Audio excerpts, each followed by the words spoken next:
The Big Bang Theory. The Big Bang Theory has solid arguments and evidence that it is true.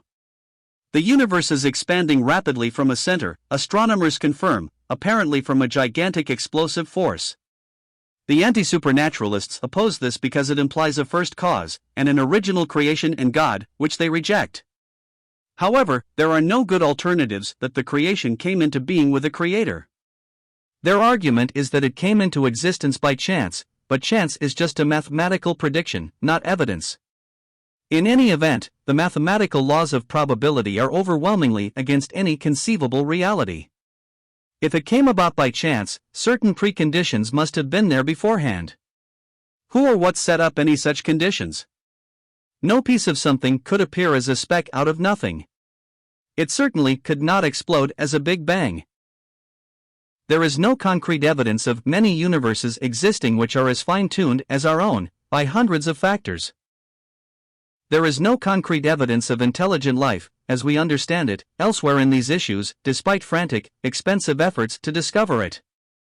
The notion is chiefly sustained by science fantasy movies, cartoon strips, and statements by anti-supernatural academics. The Big Bang Theory is solidly supported by new evidence. Dr. David Whitehouse, science editor of the BBC, said in September 2002 that 5,500 hours of observation by a radio telescope at the South Pole, confirming the theory. In May 2002, teams of astronomers released this new data as the strongest evidence to date for the formation of our present universe. The findings were presented to the American Physical Society, indicating powerful expansion, called inflation, in the first instant after the Big Bang. This evidence of inflation looks very strong, said John Carlstrom, University of Chicago astronomy professor. The universe had a singularity condition at its beginning, then expanded. Before this, there was no space, no time, only the creator or intelligent designer. The laws of conservation of energy prohibit the spontaneous formation of anything out of nothing. Energy cannot be created or destroyed. Matter and energy are two forms of the same thing that can be interchanged, but not destroyed, according to Einstein's theory of relativity. Energy tends to decline, not evolve or create upward. According to the principle of entropy, things run down, like clocks. No wonder Fred Hoyle, noted astronomer, who proposed, then disallowed, the steady-state idea of the universe, said this: somebody up there has been monkeying with the laws of physics. Even anti-supernaturalists have admitted grudgingly, someone must have started it all. The Big Bang was a step, brought about by the master engineer. What is your definition of science? 1. Do you think that science must explain everything, according to a theory of natural selection, plus mutations, and necessarily exclude any suggestions of some kind of intelligent designer? 2. Do you think science should follow evidence, without prejudice or partiality, wherever the evidence leads, true scientific method? What are needed questions? 1. Does natural selection provably have any inherent creative power? Examples usually given are of the peppered moth theory, light to dark. In these shifts, does anything new appear, with any clear directional change? Discovered in the 1980s, it showed that moths do not rest upon tree trunks, and desperate attempts to prove the theory led to gluing dead moths to tree trunks, shown in textbooks. This is now completely discredited. B. Of the finch beaks on Galapagos Islands, which Darwin visited. The finches remained finches, shifting beak shapes within stable parameters. 2. Since there is overwhelming belief within academic circles in natural selection, plus mutations producing everything out of nothing, how did this come about? Limitations are placed on reality by these circles, who insist on them as their rules of the game.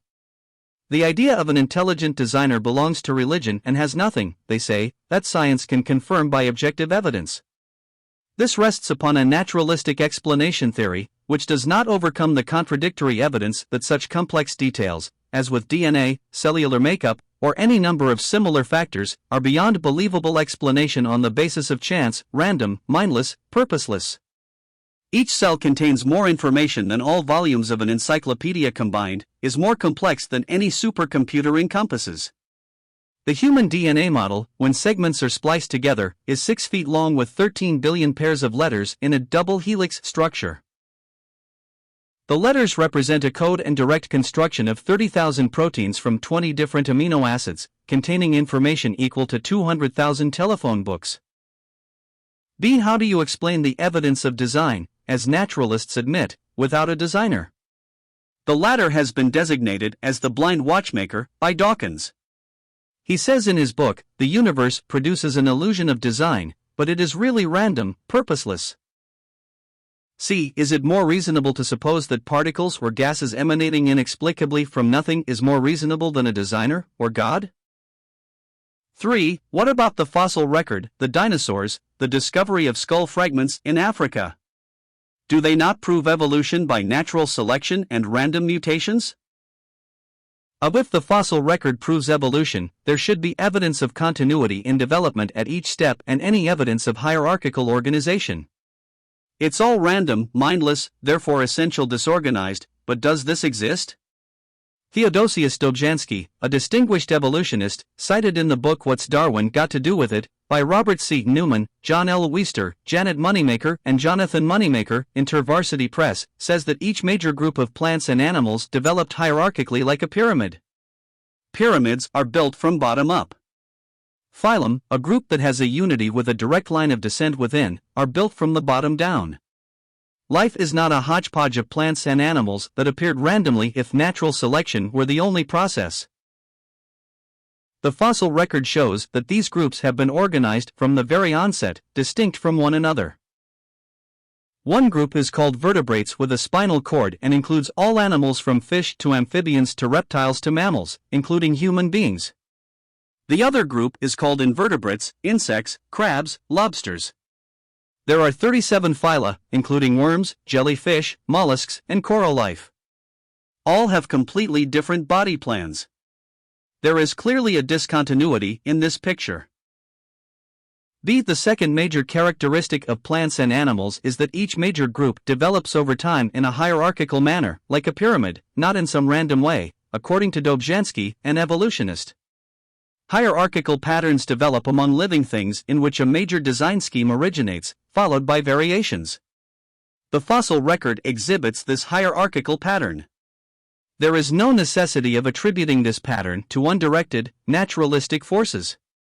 The major group, or herd, is supposed by evolutionists to have split off, had mutations, and then the split-off segment rejoined the main group, leaving no fossil record. How convenient is the theoretic speculation? Thus evolution presumably proceeds step by step.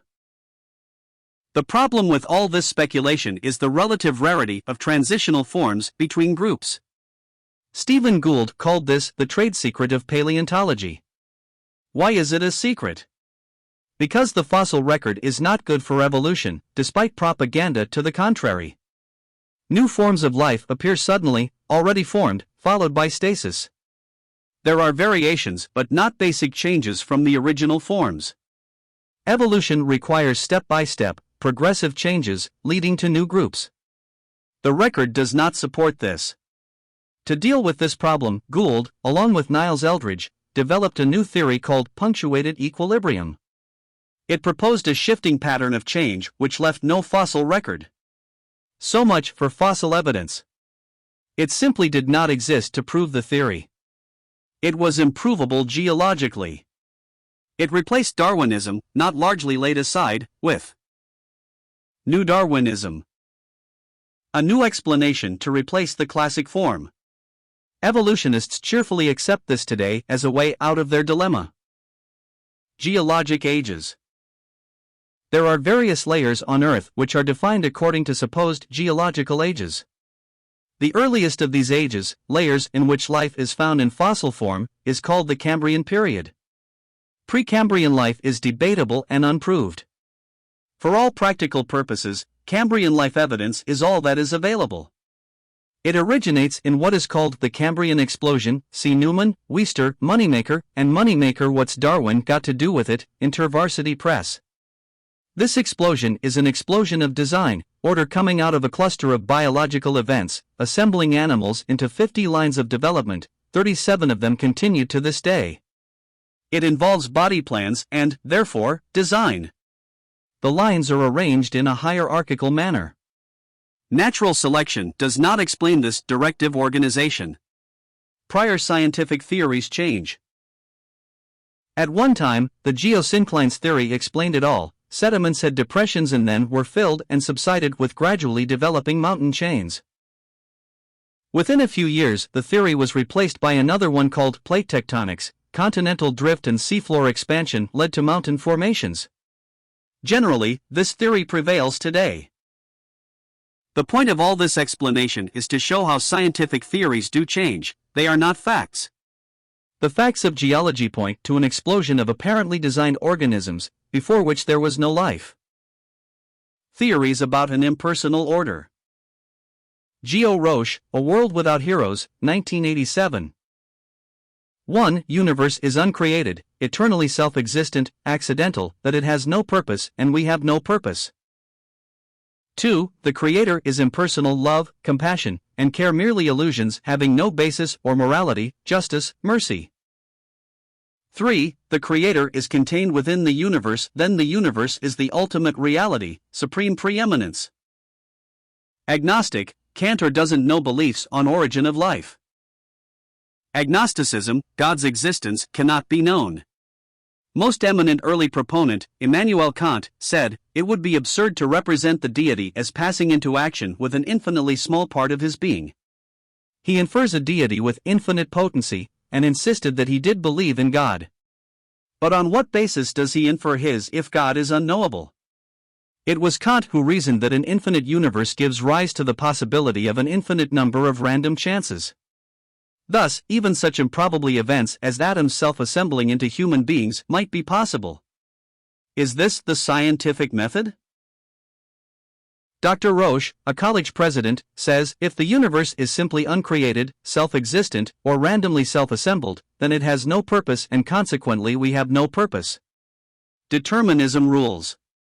Morality and religion are ultimately irrelevant and there is no objective meaning to life. Dr. Albert Einstein in 1905 published his general theory of relativity. He later extended the theory beyond velocity effects to acceleration effects. His own worldview initially kept him from concluding that there is, in fact, a beginner. He proposed a hypothetical force of physics that would cancel out the deceleration and expansion factors he enumerated. Astronomer Edwin Hubble soon proved that the galaxies were expanding away from each other, predicted by Einstein earlier. Confronted with this, Einstein gave grudging acceptance to the necessity for a beginning and the presence of a superior reasoning power, The Universe and Dr. Einstein by Lincoln Barnett. Einstein criticized the views of David Hume and Bertrand Russell for neglecting the connection between abstract ideas and the material world, The Creation Hypothesis, J.P. Moreland, editor.